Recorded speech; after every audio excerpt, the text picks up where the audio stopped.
I was introduced to coke was when I was 19, and my sister introduced it, and it was in Jamestown. You go to the city and do the coke, and then you're addicted because the city coke is potent compared to, you know what I'm saying, what they step on and what they can sell it for and stuff like that. So, and I was just numbing everything, and I didn't know what the hell was going on inside. So now I'm just full-blown alcoholic. Now I'm getting DWIs. Now I'm an alcoholic.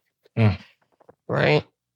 And then like it becomes a blur. Now I'm doing coke and stuff like that. You know what I'm saying? And drinking. And I never did heroin or nothing like that, but actually no, I had heroin in my system because I did coke and somebody put heroin in my system. When they did surgery on my foot, they told me that I had heroin in my system. I almost lost my shit.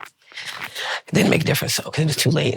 You know what I'm saying? But long story short, those are the results of not coping or processing now childhood traumas. Now we got adult traumas on top of not processing childhood.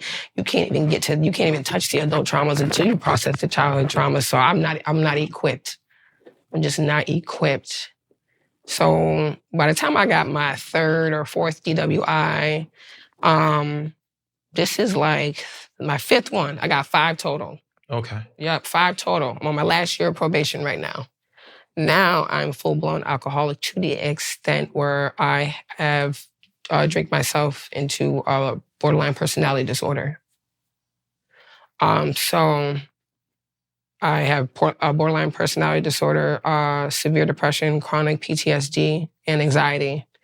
And when I would PMS, because it's a chemical imbalance, it would trigger me really bad, and I couldn't deal with my emotions because everything would always come from all the way back. So it's not like, and that was my chronic PTSD.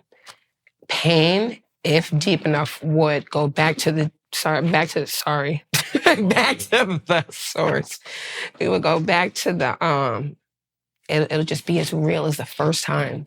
And that magnitude, that depth, that it hurts like the first time every time. That shit is so exhausting. Wow. So exhausting. I tried to hang myself. I was in a mental facility about 8 times. I was in rehab 4 times. And when I put myself in, a couple times it was not voluntary. The last couple times in the mental facility, it was voluntary. But I didn't know what was wrong with me. And then the pain was so overbearing, and then I couldn't. And then I was addicted, so I was trapped in this addiction. Right? And when you're trapped in an addiction, oh my God, with trauma, so it's like mental and addiction. It's like a chain. You can't be sober without mental health, and you can't have good mental health if you're not sober. So I had to go from rehab to mental facility, and I just kept, after a while, I was just like, I'm going, because I knew I was getting closer. You know what I'm saying? Like, I really knew I was getting closer. And, it's just, now I have 17 months, and I'm grateful. Congratulations. Thank you. But I had to change my life. I just remember, like, before me getting clean, I have notebooks that are stacked up in my apartment, and I was just writing down for months, in the name of the Lord, I rebuke the devil. So 17 months clean. Mm-hmm. Take me through a day. Like, how do you start your day? Oh, shit. Now, like, now that you're clean, like, how do you continue to stay on that road of staying clean? They want to know? I get up between 3 and 4 in the morning. Okay. Yeah. I make sure that I'm praying by 4:44. I slide off the bed. I get on my knees as long as my bladder can hold. It's a fight. It's either my knees or my bladder. I run to the bathroom, go back to my knees or whatever. As long as it ain't running down my leg. Mm-hmm. I'm just joking. But we've been so serious. So yeah. But yeah, so I pray, and then I stretch. The first thing I do is I get on the floor and I stretch. I put on Motiversity.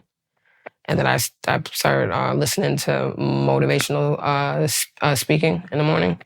And I stretch my back, my body, and all that. And I turn on my sauna. And then I do some kickboxing. After that, then the sauna's ready. Then I get in the sauna. Then I go in the bathroom, and I make sure that I brush my teeth with the opposite hand so it can throw off my neurological pathways. And then I look in the mirror and I say, I love you to myself 10 times. I take 25 deep breaths, and that triggers your pathways. Like your whole body starts tingling. And then the 25 deep breaths, that amount of oxygen you're putting in your brain at that moment, you're really, really, really opening up your mind. And then after that, then I get take a cold shower. While I'm in the shower, I say Our Father, the prayer. That's how long I got to stay in there for, at least 1 Our Father. And then after that, then I smoke some weed. Okay. True story. Yeah. Okay. Yeah. Then I'll make my tea with my ginger, my turmeric, and the lemon, and you know what I'm saying. And I just I try to pace myself. I try to be present. Make sure that I'm aware of the signals of my body if something is bothering me, because with a borderline personality disorder and just not coping, it's like I have an out-of-body experience when I get emotional or hurt. And there's this, it's like I have to take my time. A lot of times when something happens, I don't feel it immediately. I don't know how to. And that's very dangerous.